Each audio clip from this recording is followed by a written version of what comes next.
Muy bien, vamos a abrir nuestra Biblia en Apocalipsis, Apocalipsis capítulo 3.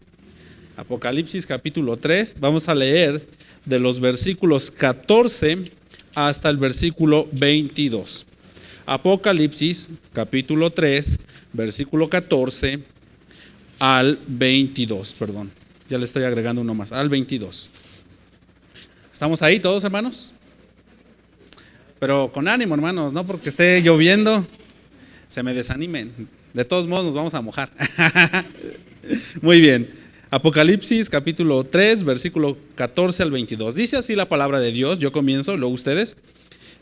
Y escribe al ángel de la iglesia en la Odisea: He aquí, el amén, el testigo fiel y verdadero, el principio de la creación de Dios, dice esto: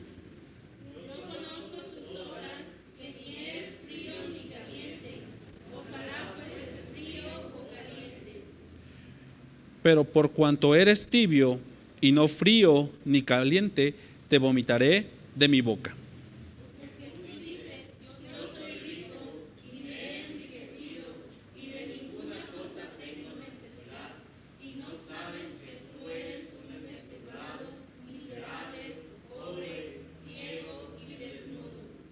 Por tanto, yo te aconsejo que de mí compres oro refinado en fuego, para que seas rico, y vestiduras blancas para vestirte, y que no se descubra la vergüenza de tu desnudez, y unjas tus ojos con corilio para que veas.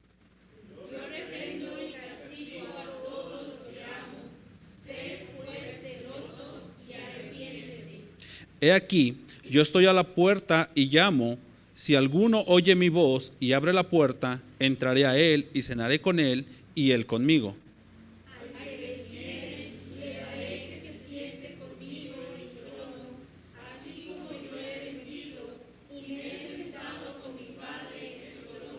Todos, el 22, el que tiene oído, oiga lo que el Espíritu dice a las iglesias. Una vez más, vamos a repetir verso 15 y verso 16. Dice así la palabra de Dios, todos juntos: Yo conozco tus obras, que ni eres frío ni caliente. Ojalá fueses frío o caliente, pero por cuanto eres tibio y no frío ni caliente, te vomitaré de mi boca. Oremos. Padre bendito, en esta tarde, noche, rogamos que tú puedas obrar en la vida de cada uno de mis hermanos. Señor, queremos que tú sigas manifestándote en cada hermano que está aquí presente. Que nuestras vidas puedan ser transformadas, mi Dios, por medio de tu palabra. Y Dios, permite que cada uno de nosotros, al concluir esta reunión, podamos ser diferentes. Tomamos decisiones basadas en tu palabra, mi Dios. Rogamos que también traigas con bien a mis hermanos que vienen en camino. Y Padre, usa mi vida en esta tarde para poder exponer claramente tu palabra. Dejamos todo ello en el nombre de Jesús. Amén. Pueden tomar asiento, hermanos. Bueno, como está ahí en pantalla, el tema de todo este mes va a estar basado en Apocalipsis 3:15, y el tema es: ¿somos fríos frío o caliente? ¿Cuál es la condición en la cual nosotros nos encontramos? ¿Frío o caliente? A la mayoría de nosotros, hermanos, que estamos aquí, nos gustan tanto las cosas frías como las cosas calientes. ¿Sí o no? En estas fechas, bueno, ahorita no, ¿verdad? Pero por ejemplo, el domingo, que estuvo haciendo bastante calor, ¿verdad? ¿Cuántos de nosotros hubiéramos deseado un vaso de agua fría con hielo para satisfacer nuestra sed, ¿verdad? ¿O cuántos de nosotros hubiéramos preferido tomar una coca bien fría para saciar esa sed? La mayoría, ¿verdad? O a los que les gusta el café, al menos hubieran pedido un frappuccino. Pero también, en ocasiones, cuando nos sirven la sopa, a la mayoría nos gusta que nos la sirvan ¿cómo? Caliente. Hay uno que otro que sí le gusta fría, ¿verdad? Pero a la mayoría de nosotros nos gusta que la sopa esté caliente, o un café caliente, o un té caliente. a la mayoría nos gusta tomarlo así. Es raro encontrar personas que les guste tomar una Coca-Cola al tiempo. ¿O usted tomaría una Coca-Cola al tiempo? No, ¿verdad? ¿Por qué? Porque sabe muy dulce, porque no tiene sabor, porque, bueno, por muchas otras cosas. O un agua tibia al tiempo, o un café tibio. ¿Usted estaría dispuesto a tomarse eso? No, ¿verdad? Le provocaría náuseas, le provocaría una sensación poco agradable, ¿verdad? En esos momentos, hermanos, deseamos cosas tanto frías o calientes dependiendo cómo esté el clima. Si estamos en estos tiempos de calor, deseamos cosas frías que refresquen nuestra sed. Pero en invierno, cuando hace bastante frío, lo que preferimos son cosas calientes, algo que pueda calentar nuestro cuerpo. Lo mismo sucede, hermanos, en esta iglesia. El Señor Jesucristo toma como ejemplo acerca del agua, que si es fría o caliente. Las cosas tibias siempre van a ser desagradables a nuestra vida. Cualquier cosa tibia nunca va a ser de nuestro agrado. Vamos a preferir siempre cosas calientes o frías. En contexto, hermanos, a esto que acabamos de leer, el Señor Jesucristo en capítulo 2 comienza dando mensajes a las iglesias, a las 7 iglesias que están esparcidas por Asia Menor, comenzando desde la iglesia en Éfeso y terminar en la iglesia de la Odisea. Las 7 iglesias a las que Cristo hace mención, primeramente destaca sus puntos buenos, sus puntos positivos que cada uno de ellos tiene. Y después también resalta los puntos negativos. Recordemos que en la iglesia de Éfeso le recuerda que es una iglesia que trabaja arduamente, pero también ellos habían olvidado ¿qué? Su primer amor. La iglesia en Esmirna era una iglesia que estaba siendo perseguida y sufrió persecución. La iglesia de Pérgamo, una iglesia que estaba situada, dice la Biblia, donde estaba el trono de Satanás, donde era una ciudad idólatra, corrompida, que aceptaba la doctrina de Balaam, la doctrina de los Nicolaitas. ¿Qué me dice de la iglesia de Tiatira? La iglesia que fornicó, que aceptó la doctrina de Jezabel, de Sardis, esa iglesia que decía que tenía un nombre de que estaba viva, pero por dentro estaba muerta. De Filadelfia, la iglesia a la cual se le dijo, que tenía ese amor fraternal, que soportaría pacientemente. Pero cuando llegamos a la iglesia que se encuentra en la Odisea, no encontramos ningún reconocimiento positivo para esta iglesia de parte del Señor Jesucristo. Es más, todos los puntos que ellos tenían eran negativos. La iglesia se describe como una iglesia autosuficiente, una iglesia arrogante, una iglesia que estaba satisfecha, pero a su vez también era una iglesia tibia. Una iglesia tibia. Ahora déjeme hablarle un poco del contexto de esta iglesia, de esta ciudad, para que podamos entender el mensaje que el Señor Jesucristo le está dando a esta iglesia. La ciudad de la Odisea fue fundada por Antíoco II. Él le puso el nombre a esta ciudad en honor a su primera esposa. La ciudad de la Odisea tenía una vida, o la vida en esa ciudad era extremadamente cómoda. Estaban tan cómodos en ese lugar porque tenían todo. Durante el periodo de la paz romana, la iglesia, la ciudad de la Odisea comenzó a prosperar. Comenzó a hacerse próspera. Y esta ciudad es una ciudad muy importante en esos tiempos en Asia. Tenía como vecinos a Colosas e Hierápolis. Eran los dos vecinos que esta ciudad tenía. La ciudad era influyente, la ciudad era floreciente. Esta ciudad era una ciudad próspera y rica. No le hacía falta nada. La misma Biblia lo describe.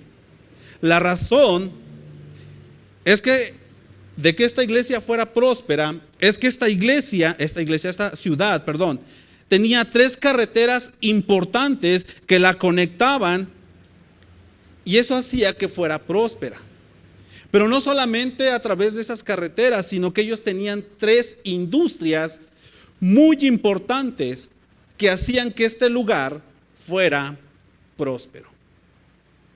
Y al entender esto, podemos ver por qué la iglesia de la Odisea se había vuelto tibia. La ciudad de la Odisea era rica.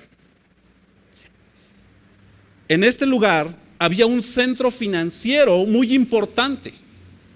Era un centro en el cual se concentraba todo lo económico en ese lugar.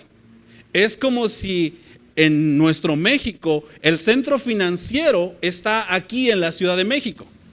Todo lo que se maneja en cuanto a la economía se encuentra en la ciudad, se encuentra en este lugar.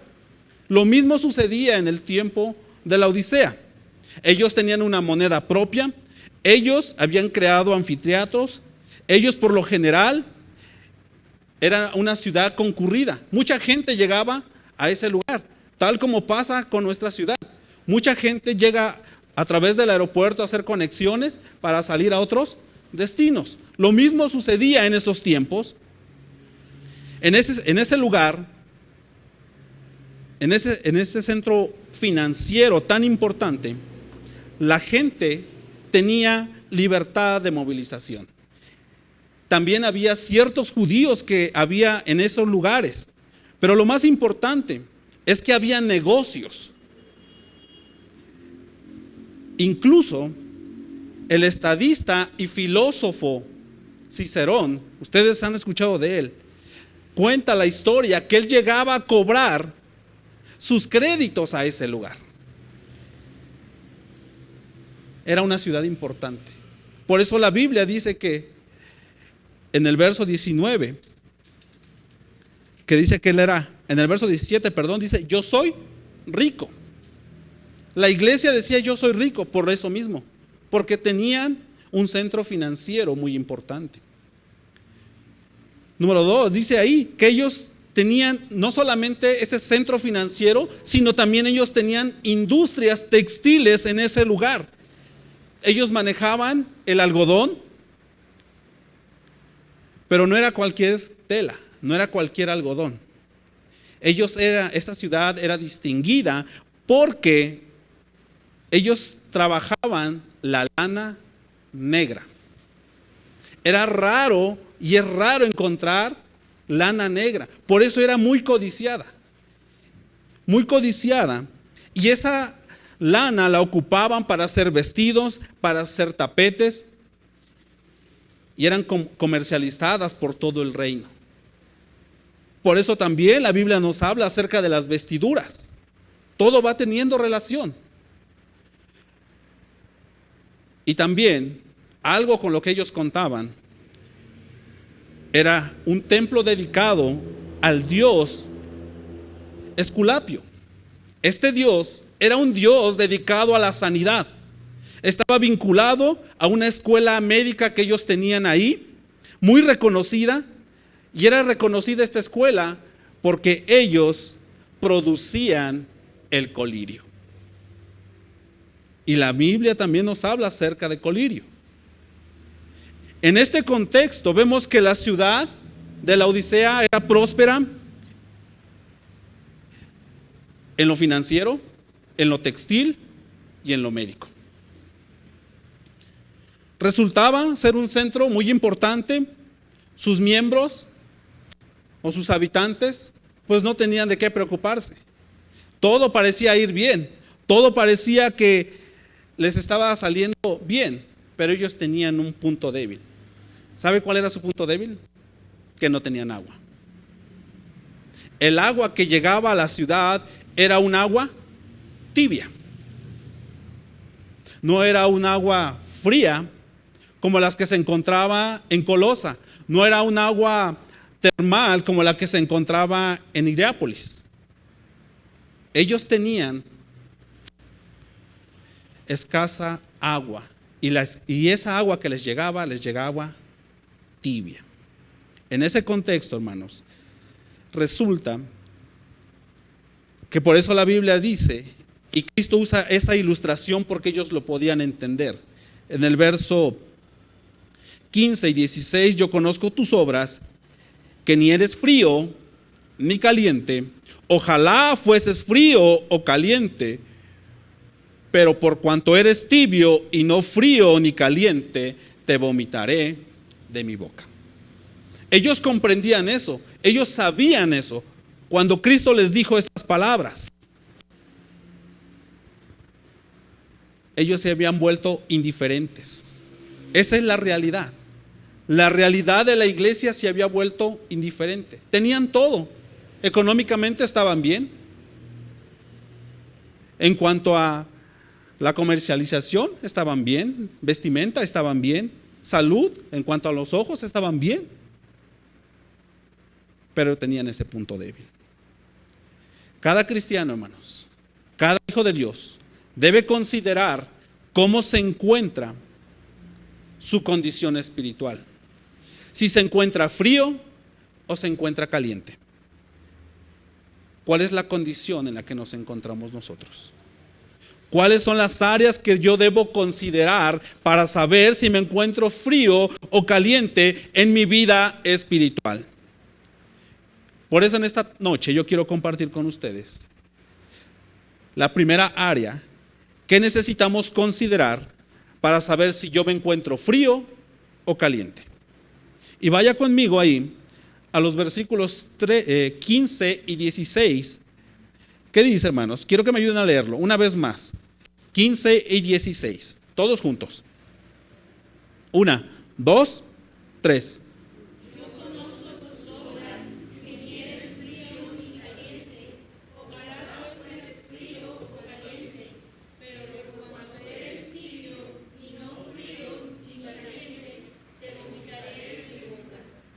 El Señor Jesucristo comienza acusando a la iglesia en la Odisea. Le da una acusación dura. Le dice, yo conozco tus obras. Yo sé cómo estás actuando. Que ni eres frío ni eres caliente. Ojalá fueses frío o caliente. Ojalá te hubieras definido, fueras frío o caliente. Pero no lo hicieron. Jesús habla acerca de las diferencias del agua, de los estados, de la temperatura del agua que había en esas ciudades. Como les había dicho anteriormente, Colosas tenía, toda esa parte era una zona montañosa, pero Colosas tenía las aguas más frías y refrescantes. Del otro lado podemos ver a Hierápolis, donde había aguas termales, pero la iglesia y la ciudad en la Odisea no tenían un suministro de agua propio. Lo que ellos hacían era esperar a que el agua llegara de las aguas termales. Estaban como a 8 kilómetros. Entonces, durante ese trayecto, para que el agua llegara, todavía no se había enfriado. Por eso, en ese trayecto, el agua llegaba tibia a la ciudad. Pero se habían acostumbrado tanto a consumirla de esa manera que su vida también espiritual se había vuelto tibia. Colosas estaba a 16 kilómetros de la Odisea. Hierápolis estaba a 9 kilómetros de la Odisea. Pero la ciudad estaba en esa zona intermedia y estaba con esa agua tibia y no contaba con un suministro propio, como les comentaba, sino que el agua provenía de esas fuentes termales y no tenía el suficiente tiempo para que se enfriara. Así que el Señor Jesucristo usando estas referencias que ellos podían entender y comprender, les dice que su vida espiritual era una vida tibia, tal como el agua que ellos consumían constantemente.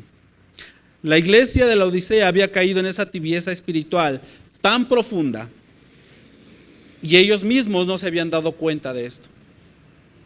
¿Por qué? ¿Por qué cayeron en eso? Porque ellos dijeron: yo soy rico, yo soy autosuficiente, no necesito nada de nadie.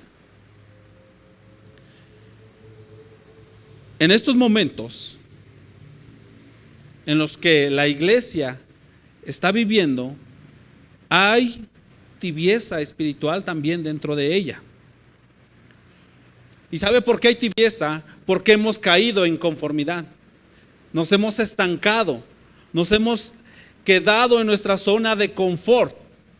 Eso fue lo que le sucedió a la iglesia en la Odisea. Se conformaron tanto que llegaron a esa tibieza espiritual. Pero la Biblia dice: ojalá fueses frío o caliente. Pero por cuanto eres tibio y no frío ni caliente, te vomitaré de mi boca. Estas palabras fueron unas palabras duras para esta iglesia. Las palabras de Jesús fueron tremendas para esta iglesia. Cristo hubiera preferido que se definiera: ojalá y fueras frío o caliente y no tibio. Cuando Cristo Jesús habla acerca de la frialdad, o que fuera frío, que se definiera en ese sentido, tal vez en la iglesia de la Odisea había algunos que ya se habían enfriado, ya habían dejado de hacer ciertas cosas para Dios. Probablemente también había personas que no eran cristianos, que solamente asistían a la iglesia.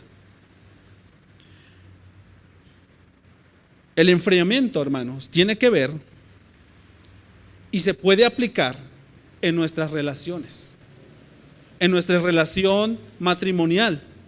¿Cuántas veces hemos escuchado en estos tiempos en la sociedad: es que nuestra relación se ha enfriado, es que ya no funciona, es que ya no siento lo mismo? Muchas veces hemos escuchado estas palabras y es porque se ha enfriado esa relación.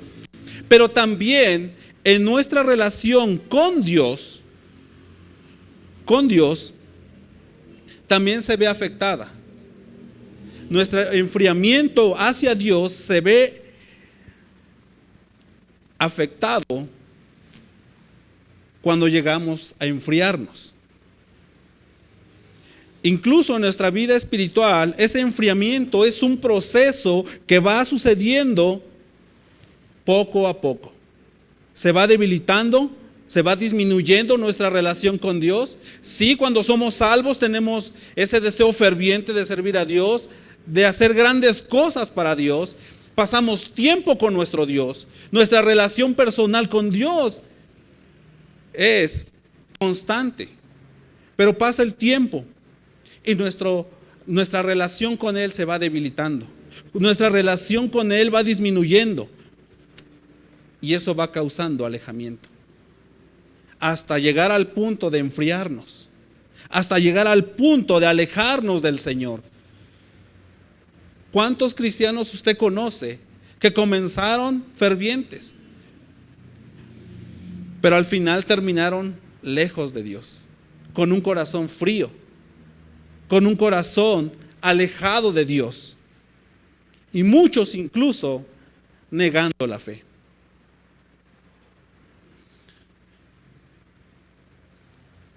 Algo similar le pasó a la iglesia en Éfeso.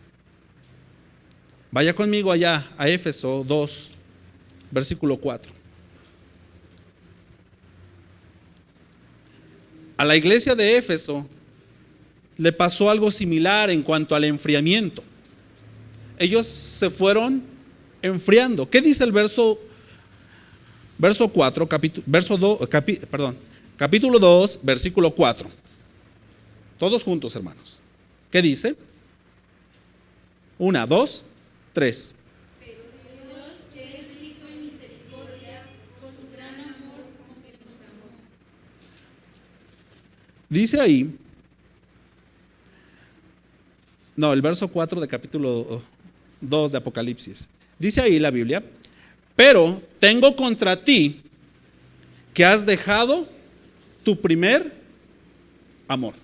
Dice la Biblia, pero tengo contra ti que has dejado tu primer amor. Algo que les llevó a poder enfriarse fue que ellos habían dejado su primer amor. Porque el Señor Jesucristo en el versículo 2 dice, yo conozco tus obras y tu arduo trabajo y paciencia, y que no puedes soportar a los malos, y has probado a los que se dicen ser apóstoles y no lo son, y los has hallado mentirosos.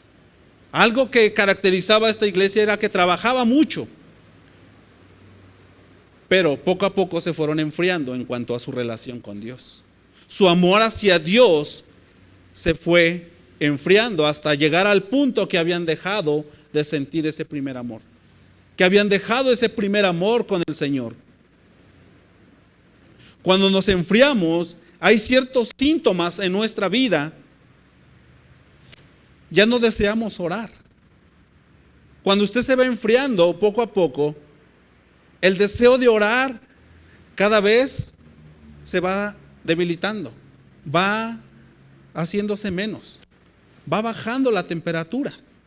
Ya no siente ese fervor, ya no siente ese hervor que sentía cuando leía la palabra de Dios.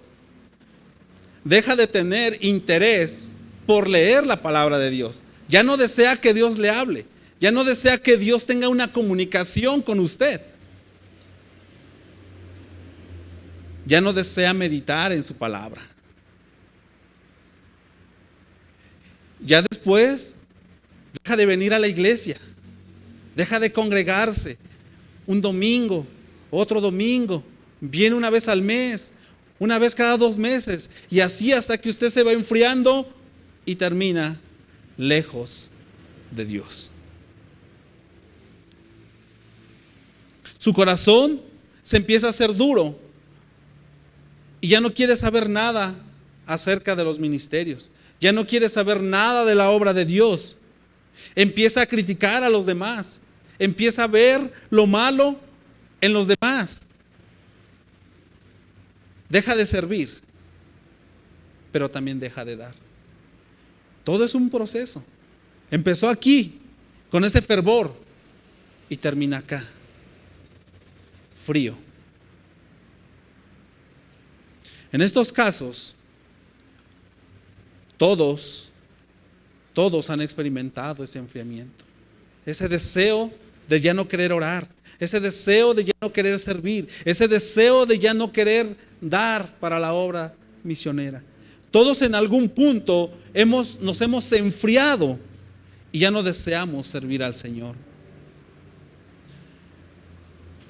La Biblia dice en Mateo 24:12, vaya conmigo allá, Mateo 24:12. Mateo 24, versículo 12.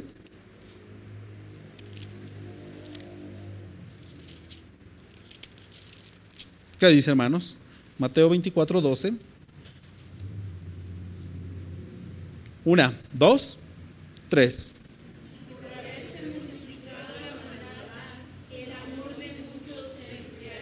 Dice la Biblia, y por haberse multiplicado la maldad, el amor de muchos se enfriará.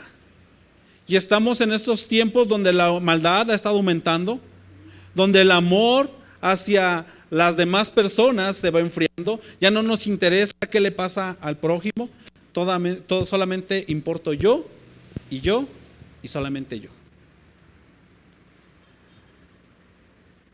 Todos hemos experimentado ese enfriamiento en nuestro corazón. ¿Cómo es una iglesia fría?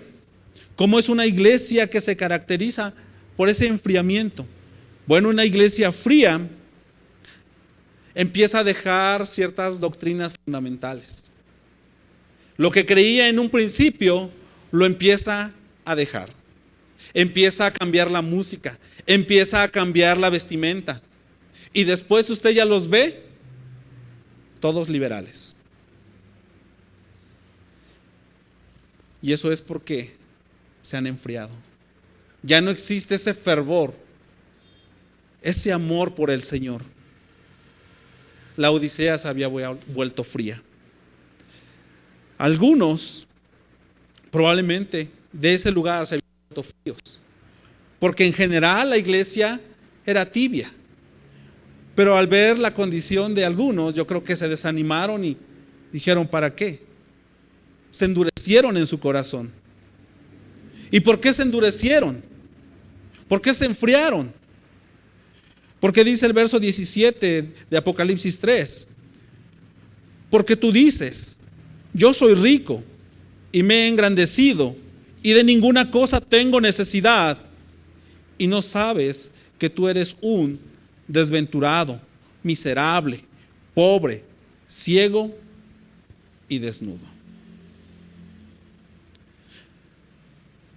Se habían vuelto ricos. Y esa puede ser una causa por las cuales ellos podrían haberse enfriado, haberse hecho ricos. Pero no solamente eso, haberse hecho autosuficientes. Cuenta la historia que en ese lugar hubo un terremoto y decidieron volver a reconstruir ese lugar. El Imperio Romano quería ayudarles a reconstruir económicamente. Esa ciudad dijo, no, nosotros lo vamos a hacer con nuestros propios recursos. Y lo hicieron, reconstruyeron esa ciudad. ¿Saben por qué? Porque ellos dijeron, yo soy rico, yo soy autosuficiente, no necesito nada de nadie.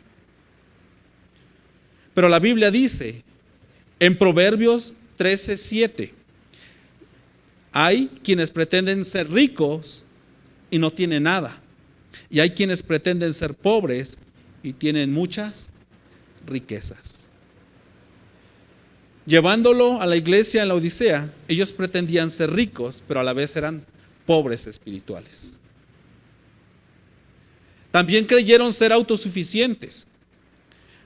Y Proverbios 39 nos dice, no sea que me sacie y te niegue y diga, ¿quién es Jehová? O que siendo pobre hurte y blasfeme en el nombre de mi Dios. Pero la idea aquí es que dice, no sea que me sacie y te niegue y diga, ¿quién es Jehová? Ellos llegaron a ese punto. Yo no necesito de Dios. ¿Quién es Dios? Yo no necesito a Dios. Soy autosuficiente. Pero el deseo de Cristo es que nosotros seamos calientes, que seamos y tengamos este amor ferviente, ebulliciente. Cuando dice que seamos calientes, tiene que ver con esa idea de hervir a tal grado que lleguemos a poder, a que se nos pueda ver que estamos tan calientes y deseemos hacer las cosas para Dios. Cristo desea que cada uno de nosotros seamos cristianos con ese fervor, con ese hervor en nuestro corazón. La Biblia llama a aquellos hombres, aquellos cristianos calientes, aquellos que cuidan su vida espiritual, aquellos que desean y le dan prioridad a Dios en su vida. Dios está buscando a hombres y mujeres que deseen obedecerle, que deseen cumplir su voluntad. Pero lamentablemente en la iglesia de la Odisea no había personas así. No había cristianos con ese fervor, no había cristianos con esa necesidad de ganar almas, no había cristianos con esa necesidad de poder compartir el evangelio con los demás, de tener misericordia con los demás. No había eso. En la iglesia de la Odisea solamente había conformidad. Se habían conformado a su vida, se habían conformado a la religiosidad. ¿Cómo es un cristiano caliente? ¿Cómo es un cristiano que tiene ese deseo de agradar a Dios? Bueno, un cristiano que está dispuesto a dejar su ego, que le da prioridad a Dios, que su ego queda en último lugar.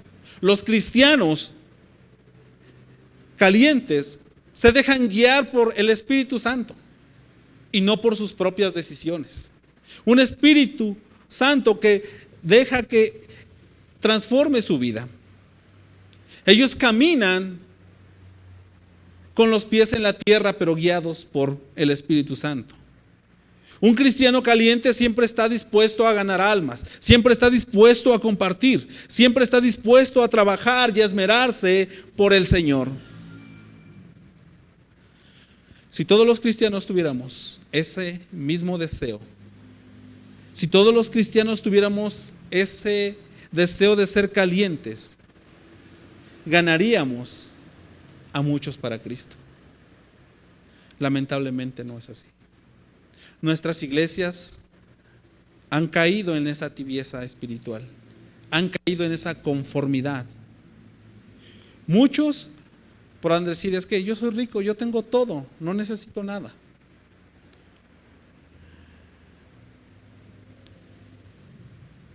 Y ejemplos podemos encontrar en la Biblia. Saúl fue un hombre tibio. Saúl fue el primer rey que Dios levantó y deseó que él fuera un rey y que su genealogía trascendiera. Pero lamentablemente no fue así, porque Saúl fue tibio. Tenía un corazón endurecido.